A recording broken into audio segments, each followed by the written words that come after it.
Hi friends, please subscribe to Amravati Media and press the bell icon for more latest updates.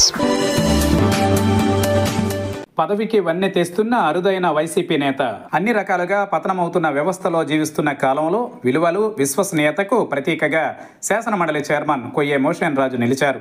కీలకమైన రాజ్యాంగ పదవులలో ఉన్న వ్యక్తుల తీరు, పక్షపాత ధోరణుల గురించి ఎంత తక్కువ మాట్లాడుకుంటే అంత మంచిది. మరి ముఖ్యంగా రాజకీయ వ్యవస్థను ప్రజలు చేదరించుకునే పరిస్థితి. రాజకీయ నాయకులను తలచుకుంటే తిట్టేంత దుర్మార్గంగా తయారయ్యారు. చట్టసభలలో ఉన్నత పదవులలో ఉన్న కొంతమంది నాయకులు అందరినీ సమదృష్టితో చూడాలన్న స్పృహే లేకుండా పోయింది. కనీసం తమకు దక్కిన పదవికైనా గౌరవం తీసుకురావాలన్న సంస్కారం లేని పెద్ద మనుషుల్ని కొన్నేళ్లుగా చూస్తున్నాం. ఈ పరిస్థితులలో శాసనమండలి చైర్మన్ కొయ్యే మోషన్ రాజు చట్టసభలో వ్యవహరిస్తున్న తీరు ముచ్చటేస్తోంది.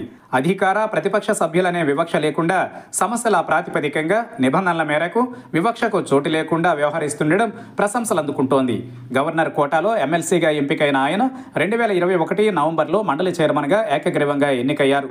సామాన్య దళిత పేద రైతు కుటుంబం నుంచి వచ్చారాయన. పశ్చిమ గోదావరి జిల్లా భీమవరం మున్సిపాలిటీ కౌన్సిలర్గా అతి చిన్న వయసులో రాజకీయ ప్రవేశం చేశారు. ఆ తర్వాత 4 సార్లు కౌన్సిలర్గా ఎన్నికయ్యారు. వైఎస్ఆర్తో సన్నిహితంగా మెలిగారు. 2009లో కొవ్వూరు నుంచి కాంగ్రెస్ తరఫున ఎమ్మెల్యే అభ్యర్థిగా బరిలో నిలిచి ఓడిపోయారు. వైఎస్ఆర్ మరణానంతరం వైఎస్ జగన్ వెంట నడిచారు. మోషన్ రాజు విషయంలో జగన్ ఎంతో ప్రేమ కనబరిచారు. మండలి చైర్మన్గా ఏకగ్రీవంగా ఎన్నికైన సమయంలో రాజు మాట్లాడుతూ తనలాంటి సామాన్యుడిని మండలి చైర్మన్గా చేయడం సాహసోపేత నిర్ణయమని, జగన్కు మాత్రమే సాధ్యమని అన్నారు.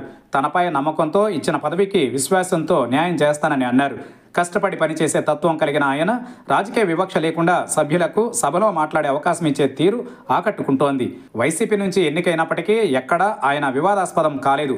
శాసన మండలికి గౌరవం తీసుకొచ్చేలా ఆయన నడవడిక ఉండడం విశేషం. నేటి రాజకీయ బురదగుంటలో మోషన్ రాజు లాంటి నాయకులు ఉండడం ఎంతో గర్వకారణం.